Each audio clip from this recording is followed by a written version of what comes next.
Back again. As a matter of fact, I titled the last talk Dublin 1991, and I went on about St. Patrick's and all the rest of it.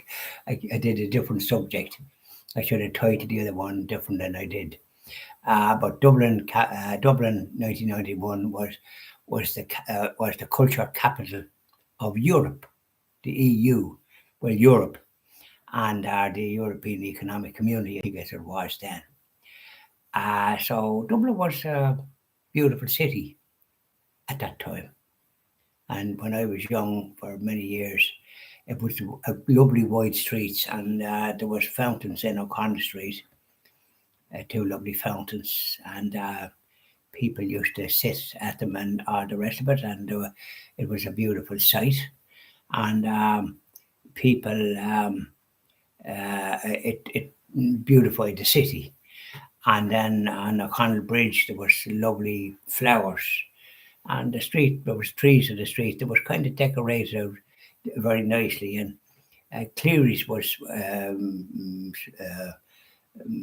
big drapery store in O'Connell Street, owned by Guineas um, and his wife. I think they lived out in Holt Road. I know where they lived, and they used, Mr. Guy himself used to be drinking a local pub, and like they were good. And I think they were from Kerry originally, and it was a great store and a great out to walk. They had lovely clothes and lovely everything.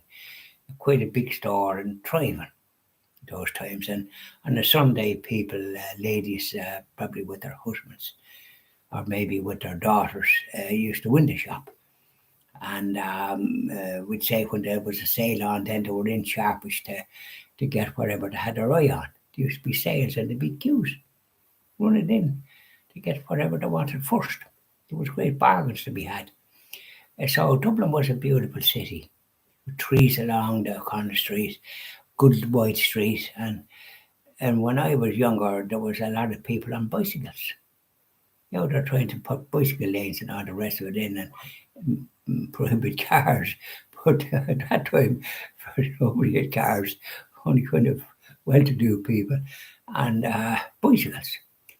But there was a lovely wide street now. It wouldn't win capital, it wouldn't culture capital now because the Lewis is going down at a kind of a tram or train or whatever you call it, and it started the whole street is, and they widened the footpath so a car can't walk up and down. There's only taxis and buses, so it has lost that kind of. And of course, Cleary's is closed. Apparently, it's going to be developed as a hotel and apartments, or God knows what. And then in North Earl Street, around the corner, there was a lovely drapery store there. Um, it was owned by Arnott's. What's the name of it? Because I was in it many a time. And we used to have lunch, myself and my late wife. It was lovely. Upstairs, and it was quite, they were always busy. And the staff was most friendly. And the food was good value as well and very wholesome. We used to have there, and we bought things in it as well because the staff had that quality of goodness. But some property developer got into the board of Arnott's, and he closes this shop in North Eyre Street that would have done great business because Cleary's was gone.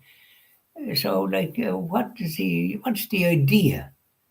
Is it going to be apartments or something, as if there's not enough? And who wants to live in an apartment in North Elm Street on top of O'Connell Street? Only some kind of person that doesn't know right from wrong or something. No, who'd want to live there? Where are you going to get neighbours? Where are you going to get anything? So this is the attitude of the people with too much money and nothing up here, nothing in here either.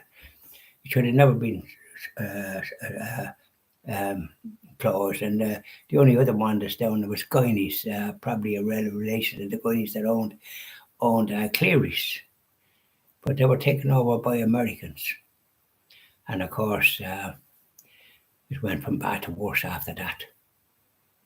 Unfortunately, they don't have the interest. The fellow that bought it then rented it out and charging exorbitant rents. You can't do business that way, And I noticed then.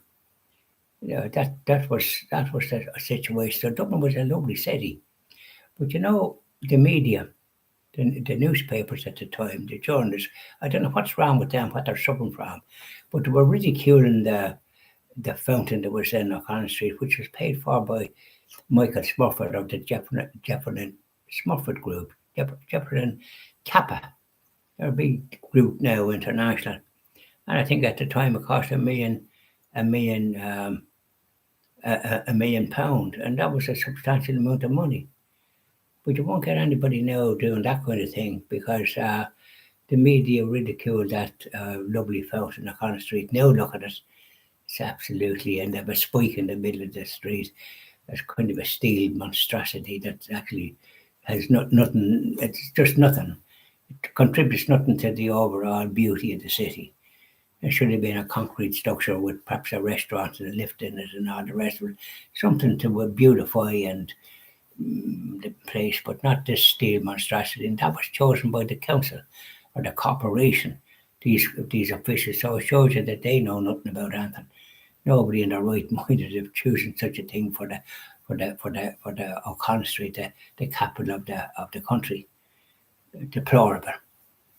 So, but it was a beautiful city in 1991. Wide streets, beautiful. So that's what it won the European culture capital, and deservedly so. It had just beauty all around it. So that's the 1991. I strayed. I talked about St Patrick's in Dundalk, and I should have titled it that. I should have titled my talk that because that's where I was at today. Very interesting. Okay, bye now. Thank you. Bye.